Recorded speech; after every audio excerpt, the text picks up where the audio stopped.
Nós vamos começar então, vamos colocar aí o título, né? Aí a pré-existência e preeminência de Yeshua. E o segundo slide diz assim: ouve Israel, o Senhor nosso Deus é o único Senhor. Vamos começar falando de Deus, que Deus é o único Deus. Não existe outro Deus junto com Ele, além dEle, depois dEle ou antes dEle. O Eterno é o único Deus. E Yeshua respondeu-lhe a uma pessoa que indagou a ele a respeito do maior mandamento. E Yeshua respondeu-lhe: o primeiro de todos os mandamentos é: ouve Israel, o Senhor nosso Deus é o único Senhor. Marcos 12, 29.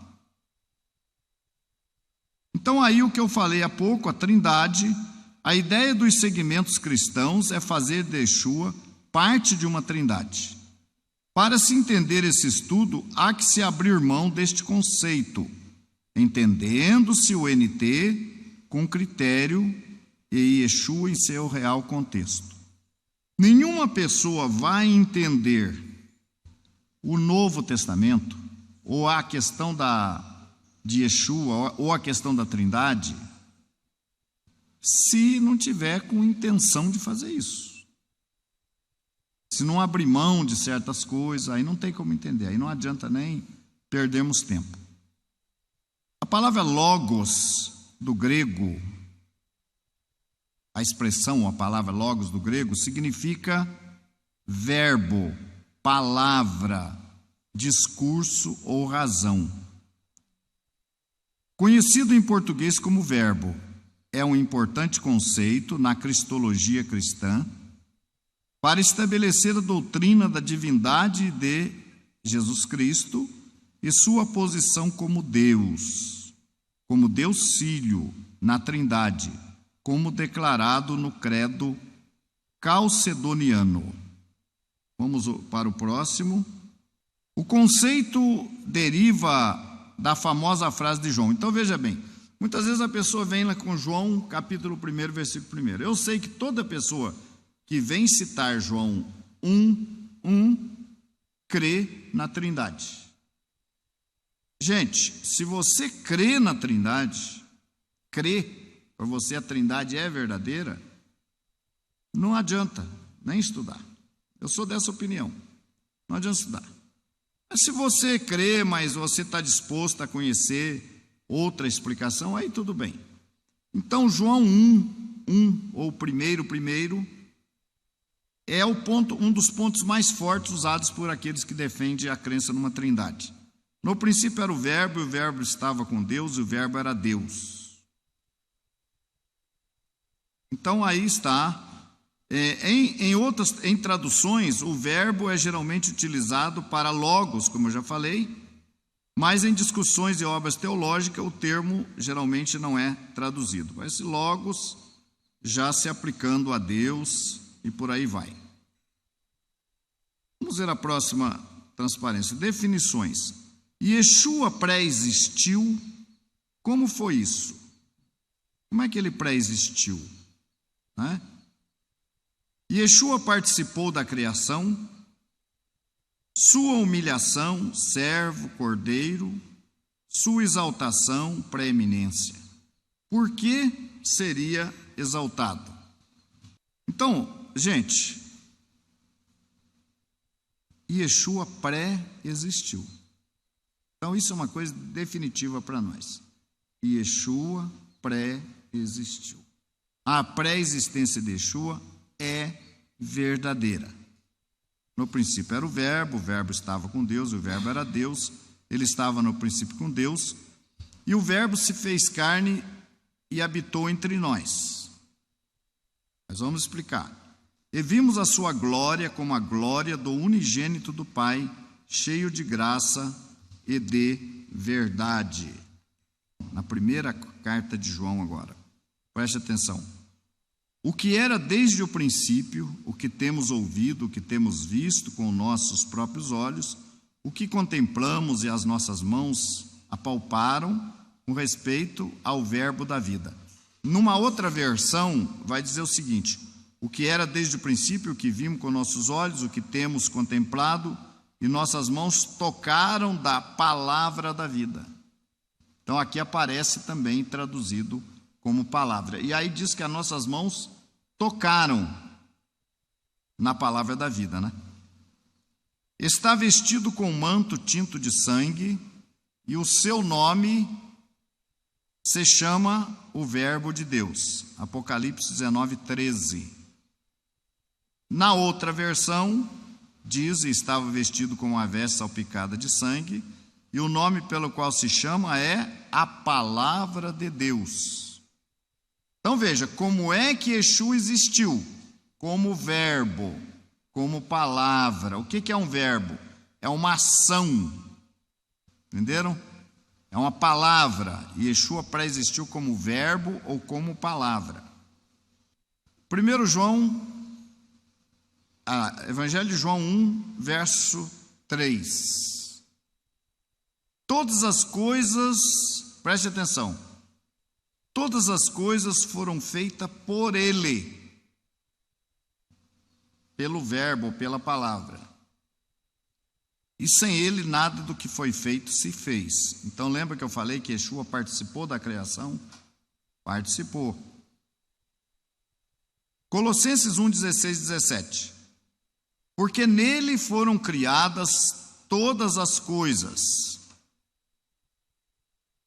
que há nos céus e na terra, visíveis e invisíveis, sejam tronos, sejam dominações, sejam principados, sejam potestades, tudo foi criado por Ele e para Ele. E Ele existe, Ele é antes de todas as coisas, e todas as coisas subsistem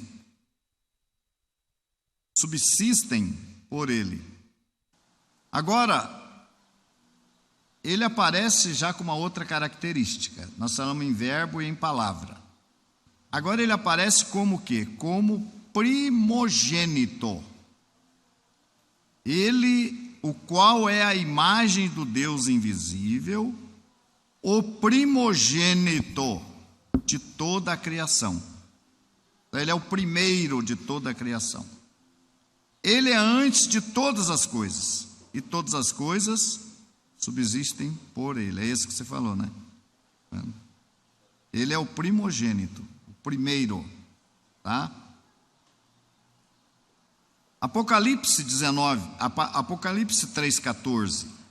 E ao anjo da igreja que está em Laodiceia escreve: isto diz o Amém, a testemunha fiel e verdadeira, ou o quê? O princípio da criação de Deus. João 1,14. E o verbo se fez carne, habitou entre nós, cheio de graça e de verdade, e vimos a sua glória como a glória do quê? Do unigênito. A quem constituiu o quê?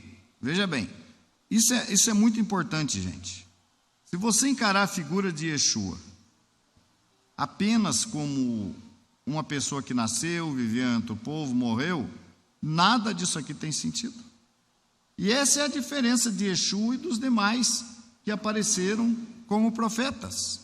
Ele tem algo mais, e é o que nós estamos procurando provar. Olha, a quem constituiu herdeiro de tudo, por quem fez também o mundo, o qual, sendo o resplendor da sua glória e a expressa imagem da sua pessoa.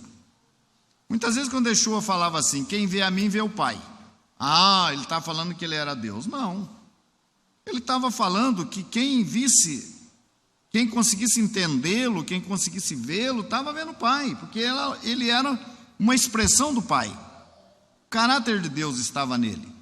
Entendeu? Então, ele é a expressa imagem da pessoa, era a expressa imagem da pessoa do Pai. Entenderam? e sustentando todas as coisas pela palavra do seu poder, havendo feito por si mesmo a purificação dos nossos pecados, assentou-se à destra da majestade nas alturas. Vocês vejam que essa questão dele se assentar à destra da majestade, nós vamos estar comentando mais à frente, já fizemos um estudo sobre isso, mas isso é que diferencia Yeshua. Se Yeshua foi um homem comum, nasceu, cresceu, morreu, viveu e morreu, e foi enterrado, não é?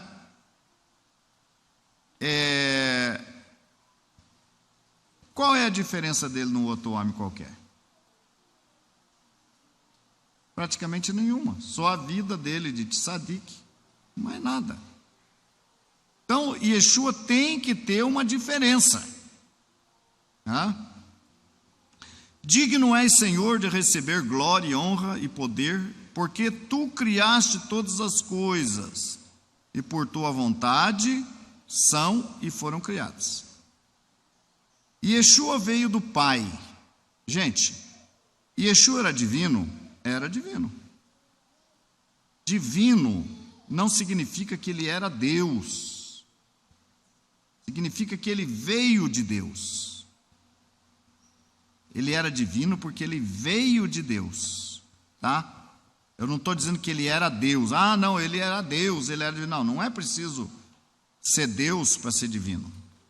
Procede de Deus. Então, por isso ele é divino, tá?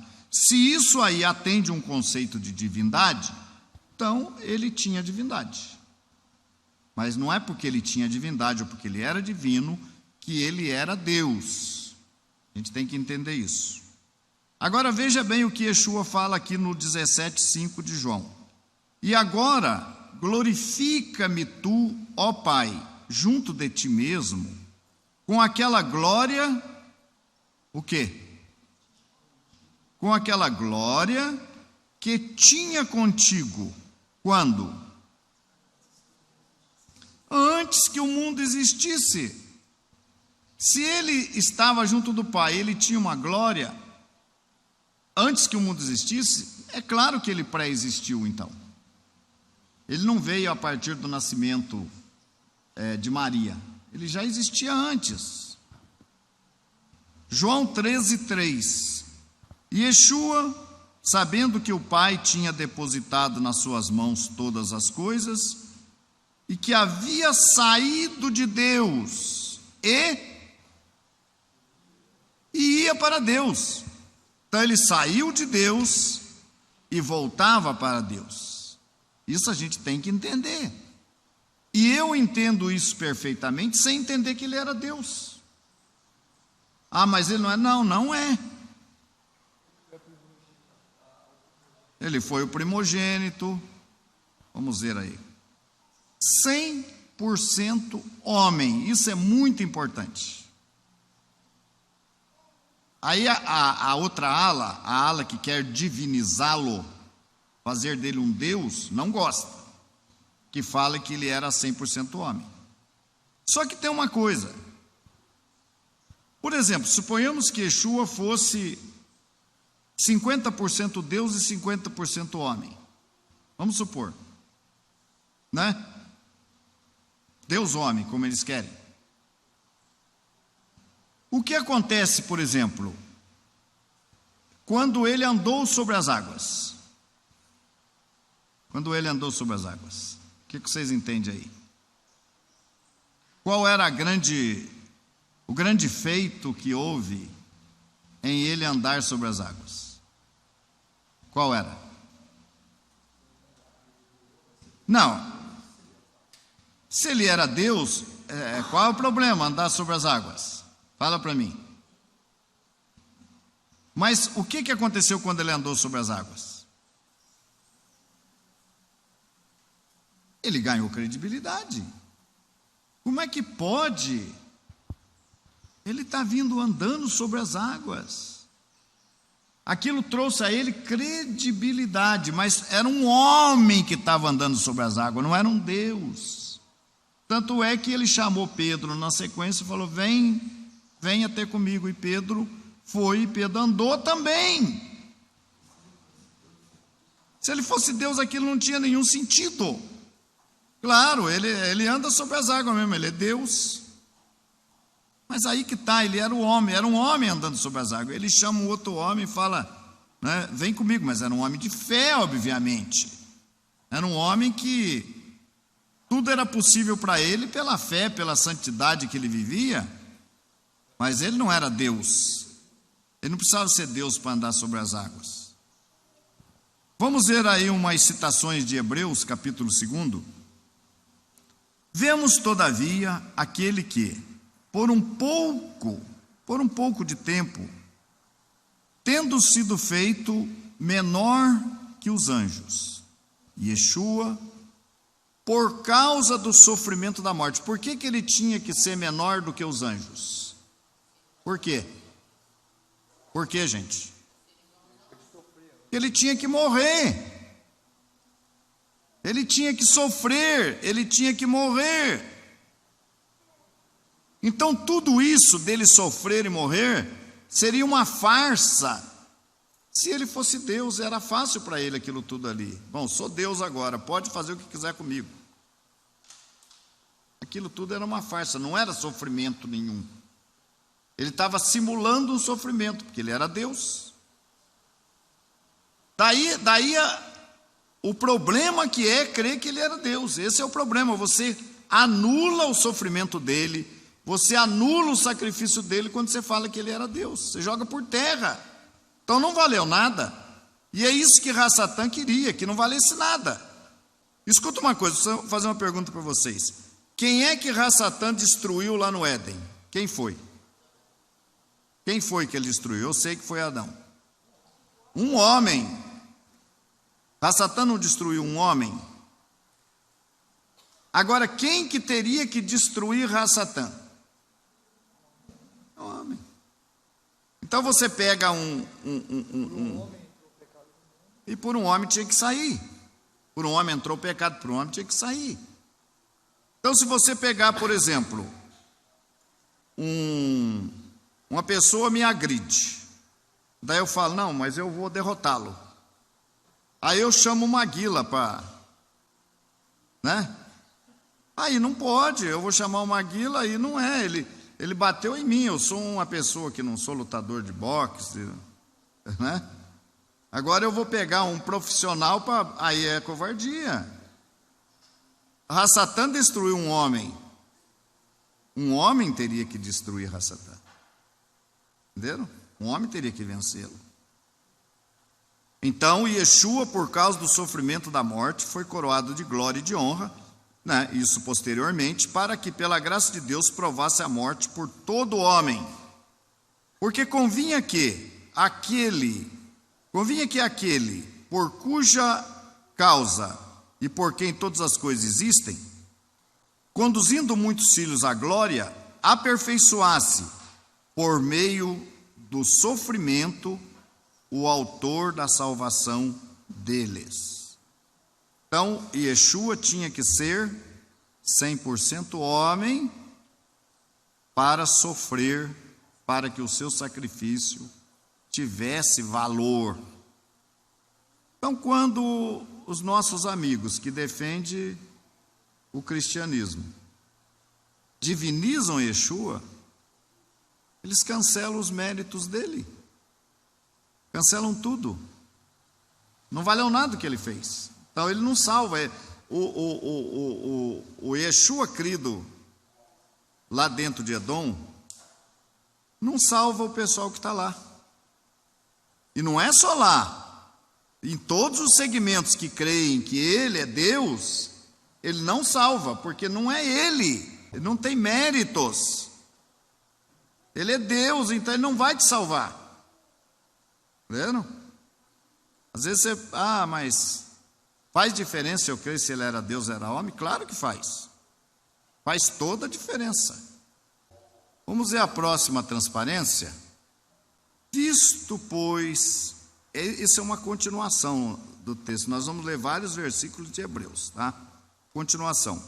Visto, pois, que os filhos têm participação comum na carne e sangue, destes também ele igualmente participou, carne e sangue, para que por sua morte destruísse aquele que tem o poder da morte, a saber, o diabo, que eu acabei de falar. Se ele não tivesse essa participação real, ele não poderia destruir. E livrasse todos que, pelo pavor da morte, estavam sujeitos à escravidão por toda a vida. Está aí, né? Por isso mesmo, convinha que, em todas as coisas, se tornasse semelhante aos irmãos. Em que ele tinha que se tornar semelhante aos irmãos? Em todas as coisas, para ser misericordioso e fiel. Claro, se ele foi semelhante a mim, que sou humano, ele foi capaz de entender tudo que um ser humano passa.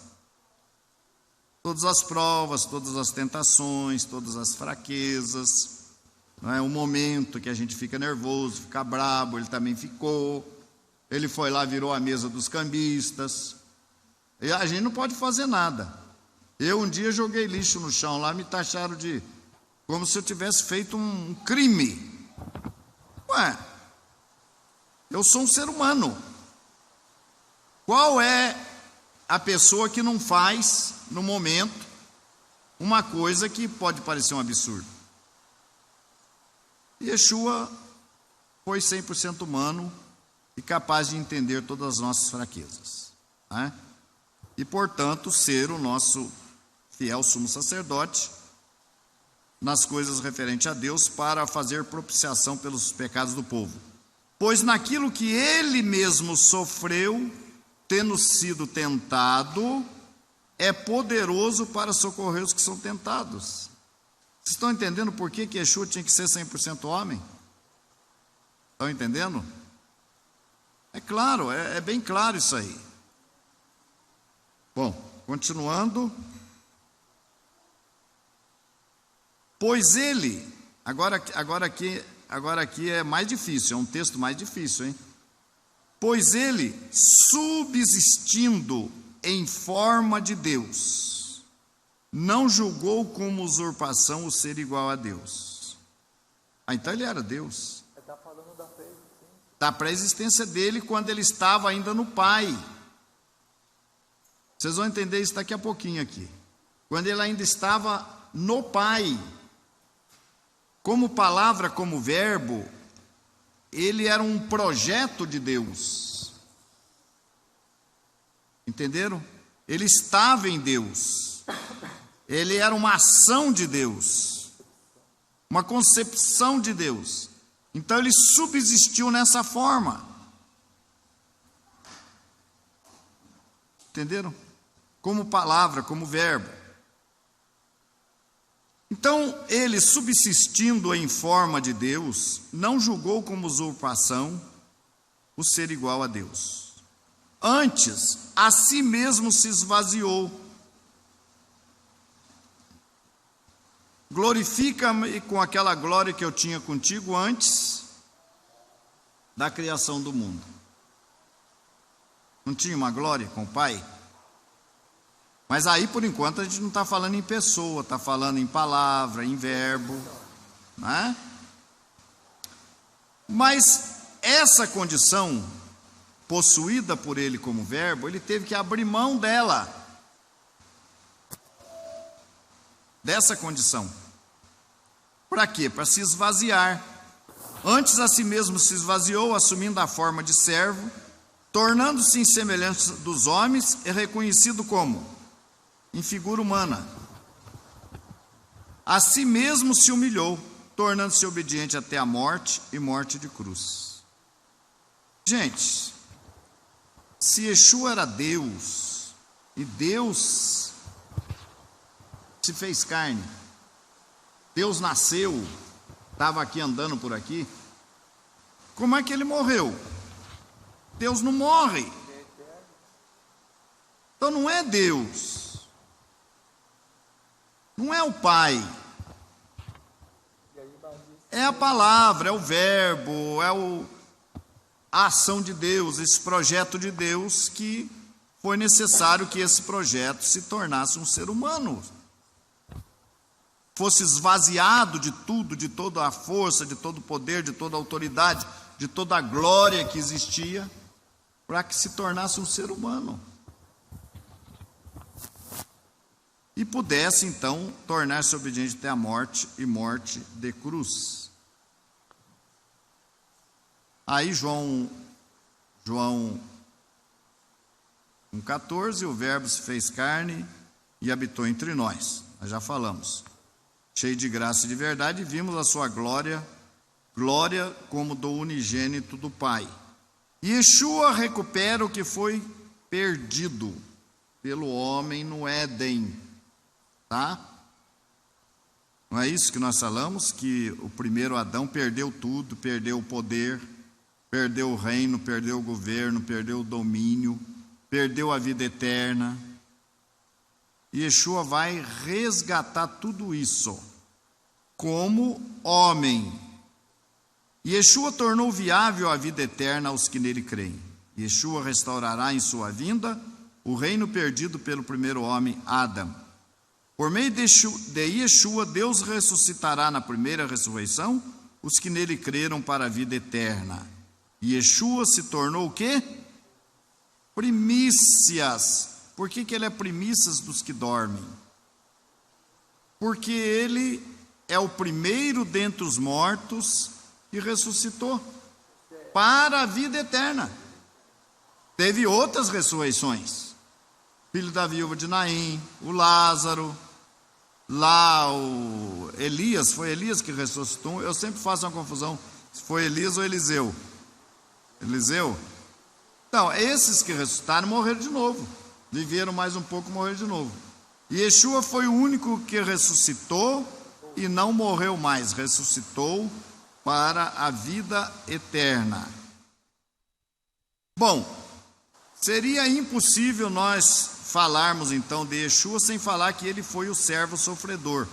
Aqui eu deveria ter acrescentado mais umas profecias de Isaías 53, que fala da condição dele, mas você já conhece tudo que ele passou como cordeiro, levou sobre si os nossos pecados, foi desprezado, foi escarnecido.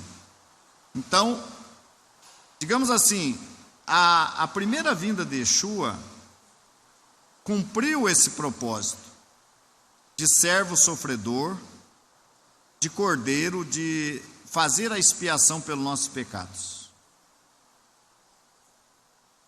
Agora, por que tem a segunda fase dele? Porque ele vai ser exaltado. Ele já está exaltado, já foi exaltado, mas ele virá nessa condição de exaltado. Então ele tinha que passar por essa primeira fase. Nessa primeira fase é onde ele é chamado de Mashiach ben Yosef. Entenderam? Filho de José. Esse José aí é o José, marido de Maria. Não é o José do Egito. Não é filho de Efraim. Filho de José, marido de Maria. Tá? Existe na literatura rabínica uma explicação de que Mashiach, quando vier, uma vez que os rabinos não creem que Yeshua era o Mashiach, que Mashiach, quando vier, virá como Mashiach ben Yosef. Só que esse ben Yosef que o judaísmo rabínico defende é uma referência ao Efraim, ao filho de José, do Egito. Entenderam? Não é o José, marido de Maria. E Yeshua é judeu, é da descendência de Judá, não é da descendência de José. Por que eu estou explicando isso? Para vocês não confundirem. Quando pegarem uma literatura rabínica na mão e lerem lá, Mashiach ben Yosef, então ele... Não, aquele ali que os rabinos estão se referindo é o José do Egito, tá? O José que nós estamos citando é o José, marido de Maria. Agora, o Mashiach ben Yosef do Egito, de acordo com o judaísmo rabínico, ele será um predecessor de Mashiach ben Davi. Então são dois Meshirim. Machia ben Yosef e Machia ben Davi, o judaísmo rabínico.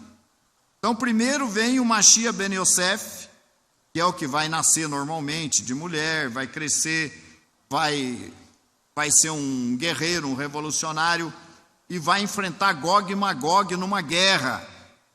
Eu quero lembrar que Gog e Magog tem duas guerras. Tem uma guerra de Gog e Magog agora, para acontecer, antes de Machia introduzir o reino, e tem uma guerra de Gog e Magog depois dos 1000 anos, tá? Tem gente que mistura essas duas coisas, não tem misturada. Uma é antes do milênio e outra é depois do milênio. Então esse Machia ben Yosef, descendente de José, que é crido pelo judaísmo rabínico, ele vem e vai fazer uma guerra, vai participar dessa guerra contra Gog e Magog, mas ele vai ser morto. Entenderam? Esse Machia, para o judaísmo rabínico, ele é o próprio Elias, que viria antes de Yeshua, antes de Machia. Entenderam a interpretação? Tem nada a ver com o nosso Machia ben Yosef, tá? Mas esse Machia ben Yosef do judaísmo rabínico, ele só virá se o povo de Israel estiver em desobediência. Se o povo de Israel estiver vivendo uma vida temor a Deus, esse Machia ben Yosef não vem. Já vem direto o Machia ben Davi. O Machia ben Davi, aí todo mundo conhece, ele vem nas nuvens, vai ocupar o trono de Davi. Então o judaísmo rabínico crê nisso. Para nós, no entanto, Machia ben Yosef é Yeshua, filho de José, que veio e pelo pecado do povo se sacrificou. Mas o Machia ben Davi, que o nosso povo espera, é o mesmo nosso. É por isso que quando vier o nosso, suponhamos que não venha o deles, o Machia ben Yosef que eles estão esperando, não venha, tá? Vem só o ben Davi. Quando apareceu o ben Davi, vindo em glória com seus santos anjos, eles vão pensar que é o dele, é o deles. Eles vão pensar assim, porque o povo não estava tão rebelde, não veio outro, já veio direto o ben Davi. Entenderam? Mas esse ben Davi que vem é o nosso. É o nosso que vem. E que ele vai se dar a conhecer a seus irmãos. Entenderam? Entenderam? Então, se você perguntar para um judeu que crê no judaísmo rabínico, escuta, mas esse que está, o seu não veio, o ben Yosef seu não veio, ele falou, não, mas ele só vinha se o povo tivesse rebelde. Então, esse aí é o meu. Então, vamos ver se é o seu. Mas vai ser deles, é claro, Yeshua vai se dar a reconhecer aos seus irmãos. Tá certo? É gostoso a gente, eu não sei como é que você se sente, mas eu acho assim gostoso você começar a entender essas coisas. É muito importante que vocês saibam isso, para vocês não se confundirem. Estão falando um ben Yosef, que confusão é essa? Não. O nosso é judeu, descende de Judá, né? E o outro descende de José, mas esse outro não vem, claro que não vem. Não é porque o povo está bonzinho, não é porque não vem mesmo. Ele já veio, não é que vem, vai ter que vir de novo. O próximo slide, pré-eminência. O que é isso? Isso é muito importante, gente. Olha, essas características que eu estou colocando aqui, mostrando na figura de Yeshua, é óbvio que uma pessoa que não crê no Novo Testamento não vai acreditar nisso. Paciência. Eu acho que, aliás, eu admiro, existe um site na internet que se chama I Met Mashiach. Se vocês quiserem, entrem lá na internet. I Met, I-M-E-T, I é I, né? I Met Mashiach. Vocês vão ver quantos judeus, figuras, personalidades importantes, tem crido em Yeshua. mesmo não conhecendo o Yeshua judeu, como nós apresentamos. Porque se a pessoa, um deles fez o seguinte comentário, que ele era proibido de ler o Novo Testamento, de se aproximar disso pelos seus pais. Um dia parece que ele foi, não sei se foi no médico, num lugar, lá pegou o Novo Testamento que estava lá e começou a ler. Quando ele começou a ler, ele falou, puxa vida, mas esse Jesus aqui é judeu. Aí ele começou a ler o Novo Testamento. Conclusão, o cara creu em Yeshua. Então, às vezes, um pouquinho de boa vontade para entender quem foi o Yeshua, esquece o Jesus transfigurado pelas religiões e atenta para o judeu Yeshua. Talvez você vai ter uma oportunidade, uma surpresa. Precisa deixar de ser judeu para crer em Yeshua? Não precisa deixar a Torá, não precisa deixar de ser judeu para crer em Yeshua. Não precisa, não precisa. Preeminência, o que é preeminência? Preeminentia, do latim. Qualidade ou estado de preeminente, isso eu sei. Superioridade em hierarquia ou em categoria.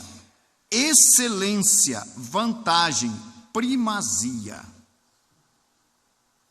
É alguém que se sobressai, protuberante, relevo, saliência, que se destaca. Próximo slide. Primogenitura. Gente, quando a gente fala em primogênito, hoje não tem nenhuma diferença. Eu sou primogênito. Eu não ganhei a maior herança do meu pai. Não ganhei. Coitado do meu pai, né? Pessoa que eu gosto muito, respeito muito, já morreu. Mas meu pai não pôde fazer muito por nós. Naquela época não tinha como fazer, né? Pelos filhos. Era muito difícil. Fazer uma faculdade, você tinha que viajar para outra cidade, gastar dinheiro. Mas primogênito na Bíblia, veja bem, Gênesis 49, 3, eu vou tentar acelerar aqui, tá? Rubem, tu és meu primogênito. O que mais? Minha força e as primícias do meu vigor, o mais excelente em altivez e o mais excelente em poder. Então eu quero que vocês se lembrem que Yeshua era o quê? Primogênito. Por que ele era o primogênito? Ele foi o primeiro da criação de Deus, o primeiro que veio a existir foi ele. Agora, ser primogênito não é só por ser, nasci primeiro que os outros. Não, eu vou ter muita vantagem, muita protuberância, muita preeminência, sei lá, né? Por eu ser o primogênito.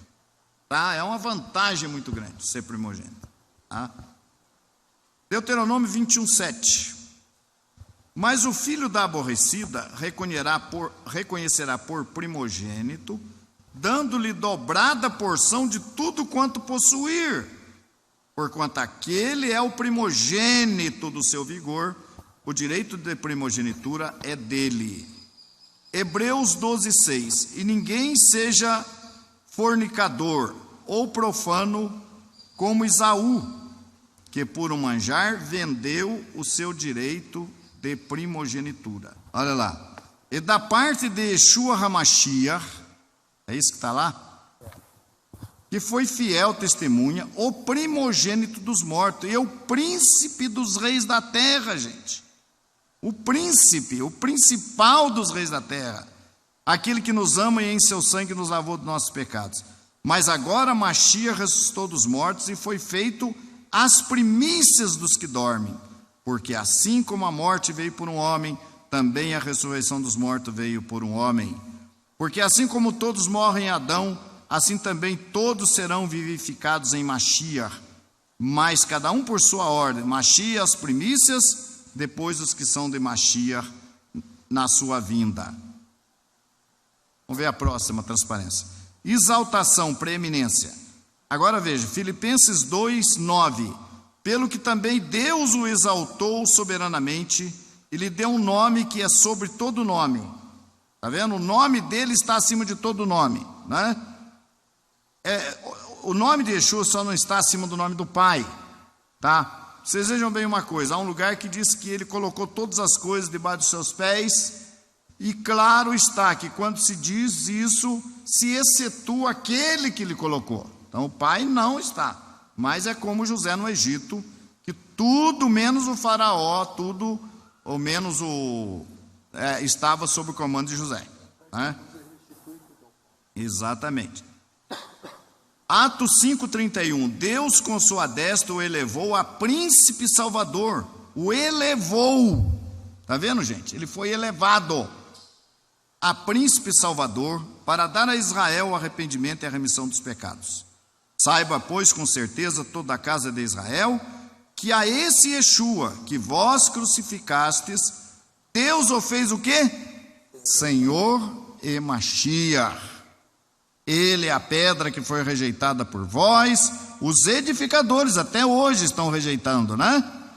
A qual foi posta por cabeça da esquina.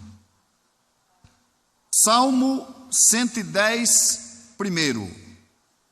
Disse o Senhor a meu Senhor: assenta-te à minha mão direita, até que ponha os teus inimigos por escabelo de teus pés. Referindo-se à pessoa de Yeshua. Verso 2: o Senhor enviará o cetro da sua fortaleza desde Sião, dizendo: domina no meio dos inimigos. Colossenses 1,18: ele é a cabeça do corpo da igreja, ele é o princípio e o primogênito dentre os mortos, para que, o quê? Para que em tudo tenha a preeminência, em tudo. E quando outra vez introduz no mundo o primogênito, diz: e todos os anjos de Deus o adorem. Eu escrevi aí, vamos ver na sequência, né? Para ninguém falar, adorar, então ele era Deus. Vamos ver se a gente consegue falar um pouquinho sobre isso também. Salmo 89, 27. Também por isso lhe darei o lugar de primogênito. Falo-ei mais elevado do que os reis da terra. Mateus 28, 18. E chegando-se Yeshua, falou-lhes dizendo: é-me dado. O que significa é-me dado? Quer dizer que é-me dado. O que tem que existir antes do é-me dado? Alguém que me dê. Se foi dado para ele, alguém deu. E esse que deu era maior do que ele. Há um texto que fala: o Pai é maior do que eu. Ele fala, ele confessa isso. É-me dado todo o poder no céu e na terra. Essas coisas que não entram na cabeça de alguém que quer apresentar o Mashiach, que era um homem comum, que não tinha essas características de Yeshua, né? Yeshua disse: é-me dado todo o poder. Que manifestou em Yeshua, Efésios 1, 20 e 21, que manifestou em Yeshua, ressuscitando-o dos mortos e pondo-o à sua direita nos céus. Veja bem, gente, acima de todo principado e poder e potestade, domínio, e de todo nome que se nomeia, não só nesse século, mas também no vindouro. Por isso que é importante Yeshua estar à direita de Deus no céu. Quem não crê nisso, está querendo facilitar a vida dos outros. É claro, se eu apresento o Mashiach aí, que nasceu, cresceu, viveu, morreu, foi enterrado e está enterrado lá até hoje, isso aí é fácil de qualquer um aceitar. Qualquer um do nosso povo, não, esse é bom, esse aí morreu, está enterrado lá, esse é bom. Mas esse aí que ressuscitou, como assim ressuscitou? Ressuscitou? Ascendeu ao céu. Vendo aí? Você está dizendo que subiu para o céu? Não, meu filho. Não só subiu, como se assentou à direita de Deus. Não, aí é demais. Sentou à direita de Deus? Não. O meu morreu e está enterrado. Esse é mais fácil de pregar, de ensinar o que está enterrado. Para a primeira turma é mais fácil de aceitar esse. Foi morto, foi enterrado. Agora esse que morreu, ressuscitou, subiu para o céu numa nuvem, foi recebido lá no céu. Alguém recebeu, teve uma recepção, Pegou ele e levou até a presença de Deus, do ancião de dias. É figurativo? Não interessa, é figurativo. Não interessa. Ele se apresentou e foi dado para ele um reino. Isso aí é difícil de aceitar. Mas eu sei uma coisa: o nosso Mashiach vem de lá de cima. Ele vem de lá. Não é isso? Então ele tem que estar lá. Porque se ele vem de lá, eles têm que estar lá. Eu nunca li nenhuma passagem que Yeshua vai brotar do mar, de dentro do mar vai brotar o Mashiach. Eu nunca vi. Ele vem das nuvens e vem no céu. Então ele subiu para lá.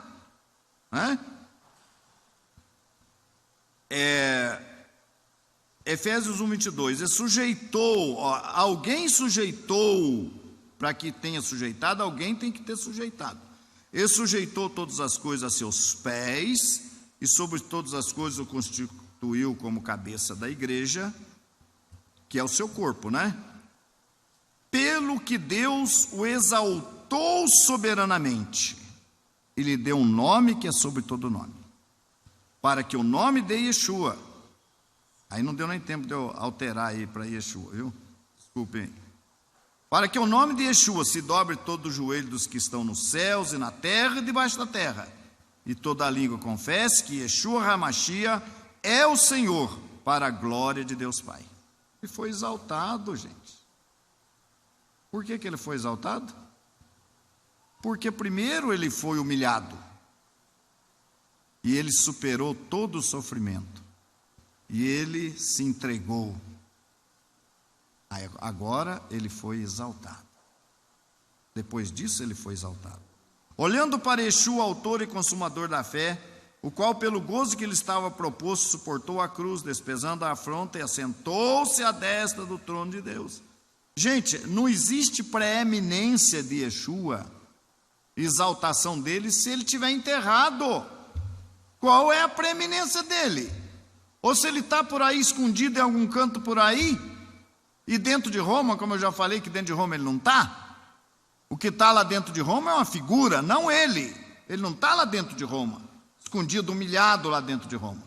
Aliás, se ele tivesse, a primeira viagem que fosse para Israel, eu ia passar em Roma, no Vaticano, e ia lá ver se eu conseguia vê-lo.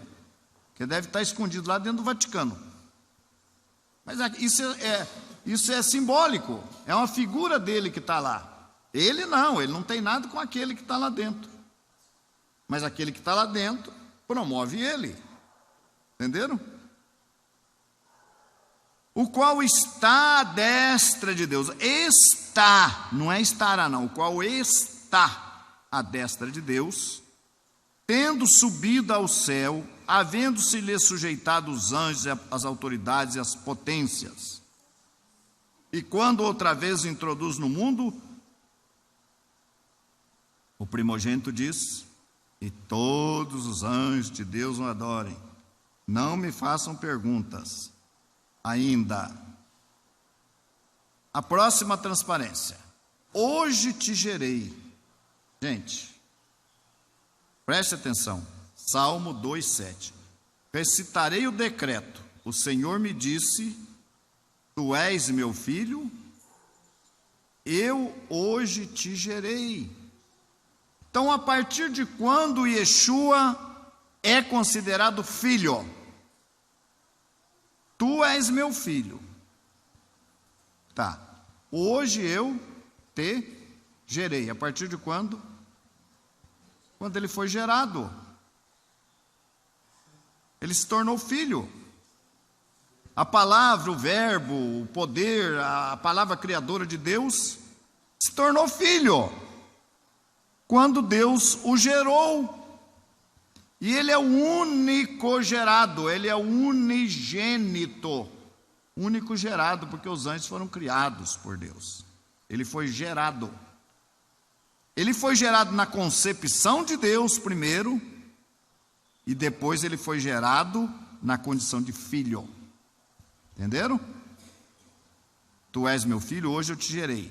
Atos 13:33. Como também está escrito no Salmo 2: meu filho és tu, hoje te gerei. Hebreus 1:5. Porque a qual dos anjos disse jamais: tu és meu filho, hoje te gerei? E outra vez eu lhe serei por pai, ele me será por filho. Assim também Machia não se glorificou a si mesmo para se fazer sumo sacerdote, mas glorificou aquele que lhe disse: tu és meu filho, hoje te gerei. Primogênito e unigênito.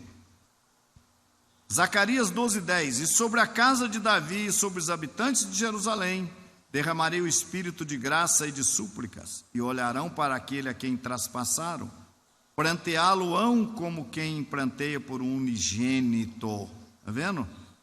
Por que quando o Machia vier, ele vai ser pranteado como quem pranteia por um unigênito? Porque é unigênito, né?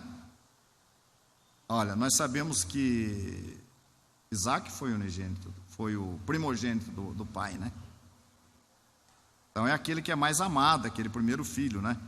E o Verbo se fez carne e habitou entre nós, de novo, cheio de graça e verdade, e vimos a sua glória como do unigênito. Então ele é o único.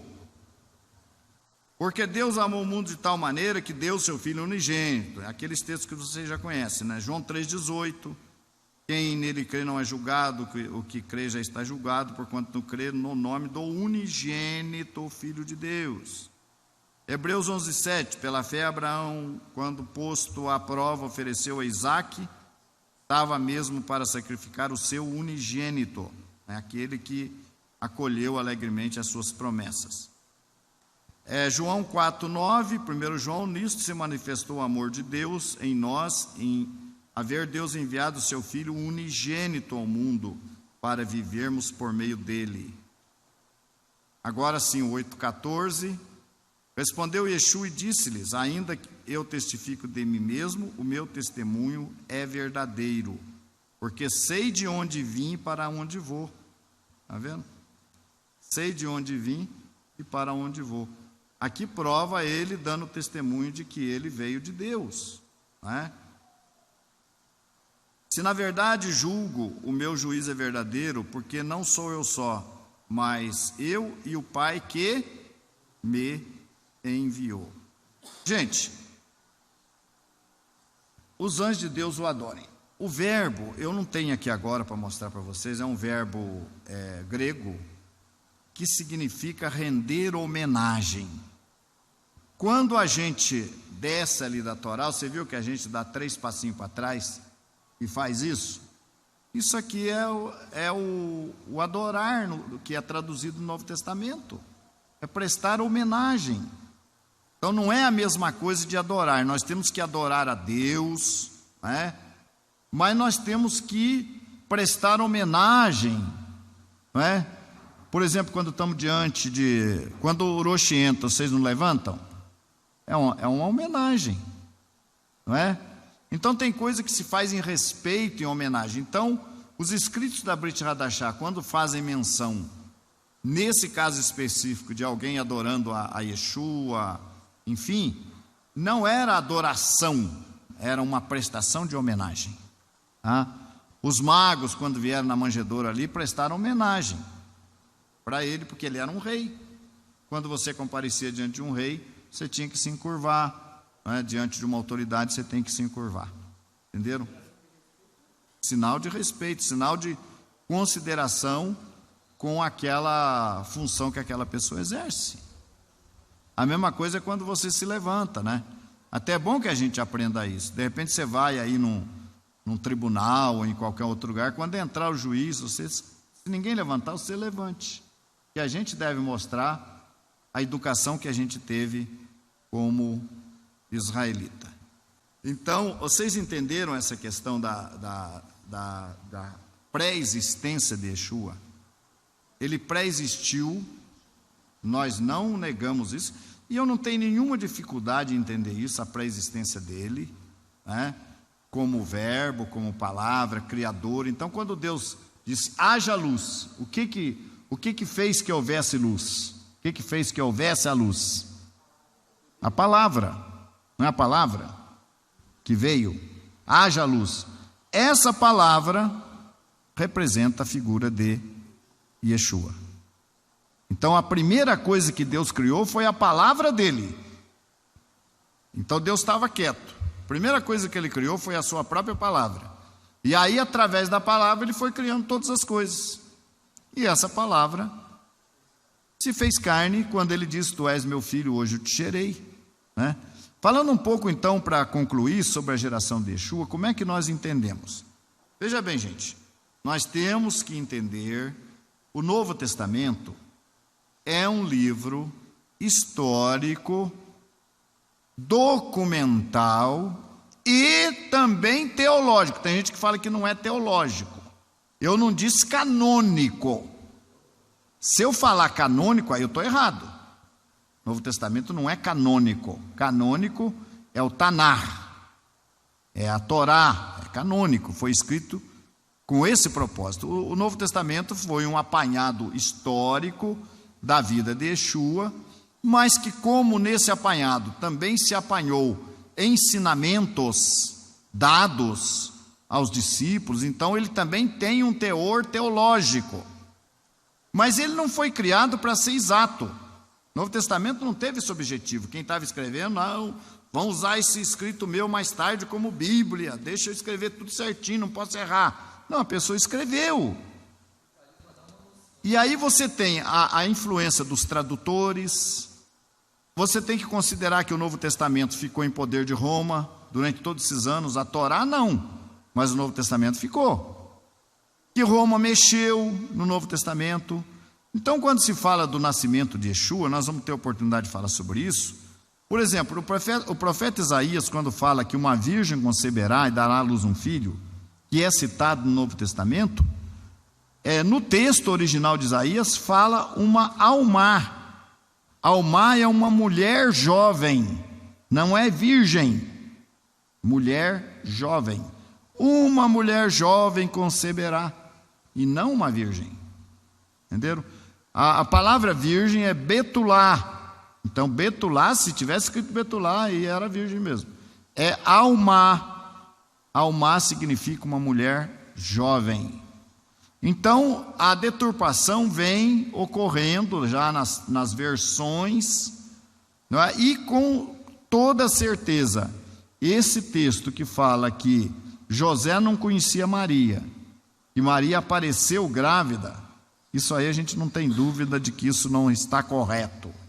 Outra coisa que não está correto, por exemplo, que é correto, é que todas as pessoas que faziam menção de Yeshua, eu acho que eu não anotei aqui, num próximo estudo eu trago para vocês, que eles falavam assim: encontrei Jesus de Nazaré, filho de José, o carpinteiro.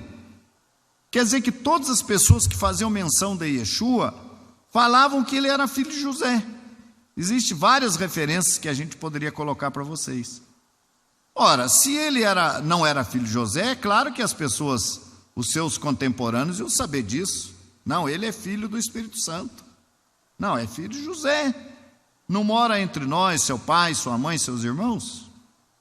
Então, o que na verdade nós entendemos que aconteceu? Yeshua tinha que nascer, tinha que ser gerado. Então Deus usou a figura de José, o pai dele, e Deus atuou no sêmen de José. No sêmen. Pronto. José teve um relacionamento normal com Maria. Falem para mim, qual é o problema? Falem. Em que isso desqualifica Yeshua? Em que? Nada. Em nada. Ele continua sendo Machia. Ele, aí sim a morte dele tem valor, porque ele era homem, 100% homem. José não era um cara traído, não seria desconsiderado pela comunidade judaica. José era o marido dela. Entenderam? Homem sincero, homem reto. Todos aqueles que falaram que ele era filho de José não teriam cometido nenhum erro, porque era mesmo. Sua mãe e seus irmãos, olha, os irmãos dele, ela não era para sempre virgem, como falam, né? Isso não existe, tinha outros irmãos. Então, isso não desqualifica Yeshua, em nada. Pelo contrário, nós estamos valorizando Yeshua como Messias e como Salvador, porque o sacrifício dele foi verdadeiro, porque ele foi um verdadeiro homem. Entenderam?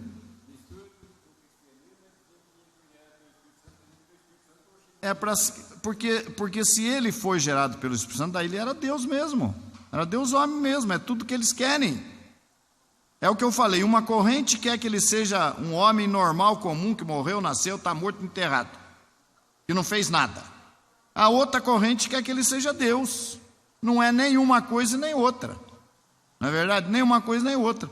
Como ele veio enviado por Deus, ele nunca pecou, ele era justo, sadiquim, ele fez milagres, maravilhas, ele difundiu o conhecimento da Bíblia no mundo inteiro, foi através dele, da figura dele, de nenhum outro Messias foi capaz de espalhar tanto, não é? Essa notícia, a Bíblia no mundo inteiro, foi através dele, muito embora deturpar a sua figura, mas e daí? Agora eu vou injustiçar Yeshua por causa do que fizeram com ele? Eu não. A gente tem que ser sábio, tá certo? Bom, shalom para todos os nossos amigos internautas, que o Eterno nos abençoe, continue conosco.